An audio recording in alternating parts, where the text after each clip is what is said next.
এই ভিডিওতে আমি দেখাবো যে কিভাবে একটা ভিডিও 2.5 বছর পড়ে থাকার পর হঠাৎ করে কিভাবে ভাইরাল হয়। এটা এডুকেশনাল পারপাসে দেখছি যাতে আপনারা দেখে এটার এক্সপিরিয়েন্স করতে পারেন। দেখুন, এই ভিডিওটা হলো যে ভিডিও নিজে বারবার দেখলে কি কি ক্ষতি হতে পারে এই টপিকের উপর আমি এই ভিডিওটা আপলোড করেছিলাম। আপলোড কবে করেছি? 6 নভেম্বর 2020, মানে 2020 সালের 6 নভেম্বর আমি এটাকে আপলোড করেছিলাম। তো আপলোড করার পর মোটামুটি 2 বছর 3-4 মাস হয়ে গেছে। হঠাৎ করে এই ভিডিওটাতে দেখছি আমার ভিউজ আসছে। এই ভিডিওটাতে আমার অলরেডি 9,12,000 মতো ভিউজ এসছে এবং সেখান থেকে $400 মতো ইনকাম হয়েছে। ঠিক আছে, হঠাৎ করে আমি দেখছি যে এই ভিডিওটাতে লাস্ট 48 ঘন্টাতে 13,182 মতো ভিউজ এসছে। আমি তো দেখে অবাক যে হঠাৎ করে এইভাবে ভিউজ কিভাবে আসছে।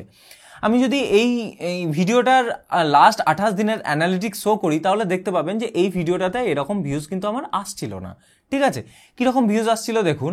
এই ভিডিওটাতে 374, 376, 340, 370 এরকমভাবে ভিউজ আসছিল। হঠাৎ করে 8ই ফেব্রুয়ারির পর থেকে এই ভিডিওটা হঠাৎ করে বুম বা বুস্ট হতে শুরু করে এবং 10ই ফেব্রুয়ারি থেকে এখানে 900 মতো 859 মতো ভিউজ, 11ই ফেব্রুয়ারিতে এখানে 1000 ভিউজ, 12ই ফেব্রুয়ারিতে 1500 ভিউজ এরকম আসতে থাকে। ঠিক আছে, এবং 16ই ফেব্রুয়ারিতে এখানে দেখতে পাচ্ছেন 3667 মতো ভিউজ এসছে। এবার লাস্ট 48 ঘন্টাতে দেখুন এই ভিডিওতে 6300 ভিউজ এসছে, 5900 ভিউজ এসছে, 6200 ভিউজ এসছে, এরকমভাবে ভিউজ আসছে। এবং এই পুরো ভিউজটা আসছে ইউটিউব সার্চ থেকে এবং ইউটিউবের ব্রাউজ ফিচার্স থেকে এই ভিউজটা আসছে। ঠিক আছে, এবার আমি বলতে চাইছি আমার এরকম ভিউজ কিন্তু এই ভিডিওটাতে আসছিল না। 300, 350 বা 400-র মধ্যে ভিউজ কিন্তু রেগুলারলি আসছিল। সেখান থেকে হঠাৎ করে 6,000, 6,500 করে ভিউজ আসছে। এটা নর্মাল নয় নিশ্চয়। এবার আমি এই ভিডিওটার লাইফ টাইম অ্যানালিটিক্স আপনাদেরকে দেখাতে চাই। সিন্স আপলোড লাইফ টাইম যদি আমি এটাকে দেখাই তো তাহলে আপনারা দেখতে পাবেন যখন আমি এই ভিডিওটাকে আপলোড করি তো ইনিশিয়াল ডেজে এই ভিডিওটা ভাইরাল হয়েছিল। ঠিক আছে, 5,000 ভিউজ এসেছিল, 9,000 ভিউজ এসেছিল, তারপর এই ভিডিওটা ডাউন হয়ে যায়। আবার মাঝে 2021-এর জুন জুলাইয়ের দিকে এই ভিডিওটাতে আবার কিছুটা ভিউজ আসে, আবার ড্রপ হয়ে যায়। আবার 2022-এর ফেব্রুয়ারির দিকে এখানে 2,200-300 মতো ভিউজ এসেছিল, আবার ডাউন হয়ে যায়। আহামরি ভিউজ সেরকম কিছু আসেনি। 2022-এর সেপ্টেম্বরের দিকেও 1,500 মতো ভিউজ এসেছিল, 2700 মতো, কিন্তু তারপরে আবার ডাউন হয়ে যায়। কিন্তু আবার হঠাৎ করে লাস্ট 48 ঘন্টাতে দেখতেই পাচ্ছেন 5,900, 6,200, 6,300 এরকম ভিউজ আসছে। ঠিক আছে, তো এরকম আসার কারণ কি? এরকম আসার কারণ আমরা এই ব্যাখ্যা করতে চেষ্টা করব, কিন্তু আমরা সঠিকভাবে বলতে পারবো না। সঠিকভাবে বলতে পারবো না কারণ আমরা জাস্ট ট্রেন্ডটা বলতে পারি। ইউটিউবে ভিডিও যখন ভাইরাল হয় 3টে ফরম্যাটে নর্মালি ভাইরাল হয়।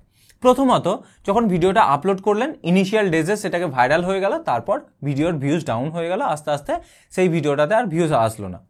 সেকেন্ড পয়েন্টে কি হয় যে ভিডিও যখন আপলোড করলেন তখন ইনিশিয়াল ডেজে সেরকম ভিউজ আসলো না, তারপর 5 মাস 6 মাস পর হঠাৎ করে সেই ভিডিওটা উঠে গেল, দিয়ে সেখান থেকে ভালো ভিউজ দিল, তারপর সেই ভিডিওটা আবার ডাউন হলো, তারপর আবার সেটা নেমে গেল, সেটাতে আর ভিউজ দিল না। এবং থার্ড পজিশনে কি হয় যে ভিডিও আপনি আপলোড করে দিলেন, আপলোড করার পর 1 বছর 2 বছর কোনো চিন্তা নাই, কোনো রকম ভিউজ নেই, কিছু নেই, হঠাৎ করে 2-2.5 বছর পর উঠে গেল এবং ভিউজ আনতে শুরু করলো। এই ভিডিওটা এর মধ্যে কোনোটাই পড়ে না, কারণ এটা শুরুর দিকে একবার ভাইরাল হয়েছিল, মাঝে আর কিছু ছিল না, আবার আমি 2.5 বছর পর দেখতে পাচ্ছি এরকমভাবে ক্র্যাপ উঠছে ভিউজে এবং আমাকে যথেষ্ট ভালো পরিমাণ ভিউজ দিচ্ছে। ঠিক আছে, 300, 350 ভিউজ থেকে যদি হঠাৎ করে 6,000, 6,500 ভিউজ আসে সেটা একটা বিরাট বড় জাম্প। আমি ধরে নেব সেটা মোস্ট অফ দ্য সময় আমরা ভাইরাল হিসাবেই ধরে নিই যখন এরকমভাবে ভিউজ আসছে। তো এরকম যে ভিউজ আসছে তার কারণ কি হতে পারে? কারণ আমরা কেউ বলতে পারবো না। কারণ আমি যদি আপনাদেরকে রিচে নিয়ে যাই, দিয়ে এখানে আপনি যদি click through impression, click through rate দেখেন তো তাহলে দেখতে পাচ্ছেন যে এটার ইমপ্রেশন ক্লিক থ্রু রেট 4.5%। মানে 100 জনের কাছে যদি এই ভিডিওটাকে শো করা হচ্ছে তাহলে মাত্র 4.5% লোক এই ভিডিওটা দেখছে, যেটা খুবই কম। ভাইরাল হওয়ার জন্য একদমই উপযুক্ত সিটিআর বা ক্লিক থ্রু রেট নয়, কিন্তু তবুও আমার ভিডিও ভাইরাল হচ্ছে। এর থেকে অনেক বেশি সিটিআরওয়ালা আমার ভিডিও আছে যেই ভিডিওগুলোতে আমার ভাইরাল হচ্ছে না, কিন্তু এই ভিডিওটা ভাইরাল হয়ে যাচ্ছে। কেন সেটা আমি জানি না, কেন সেটার উত্তর আপনিও হয়তো সঠিকভাবে দিতে পারবেন না। কারণ আমরা এই 2 বছর বা 3 বছর, আমার মোটামুটি 3 বছর হয়ে গেল, 3 বছর ইউটিউব করার পর আমি এটা বুঝতে পেরেছি যে যতই সিটিআর ভালো থাকুক না কেন, ইউটিউব যদি না চায় তো তাহলে আপনার ভিডিওকে বেশি বেশি করে ইমপ্রেশন দেবে না এবং সেই ভিডিও ভাইরাল হবে না। তো লাকিলি আমার ভিডিওটা এই সময় ভাইরাল হচ্ছে এবং এই সময় যথেষ্ট ইমপ্রেশন পাচ্ছে, এবং সেটা অবশ্যই ইউটিউব অ্যালগোরিদমের দৌলতে হচ্ছে। কারণ এই ভিডিওতে আমি কিছুই করিনি যে হঠাৎ করে এতদিনে ভাইরাল হবে, আমি হাতও দিইনি। এই ভিডিওটা যেমন পড়েছিল সেরকমই পড়েছিল, কিন্তু হঠাৎ করে ভিউজ আসতে শুরু করেছে। এবার কেন, সেটা আমরা এখন ডিকোড করার চেষ্টা করছি, কিন্তু ডিকোড করতে গেলে কেবলমাত্র আমরা একটা কনক্লুশনেই আসতে পারি, যেহেতু আমাদের ক্লিক থ্রু রেট খুব কম, সেহেতু ভাইরাল হওয়ার কোনো চান্সেস ছিল না।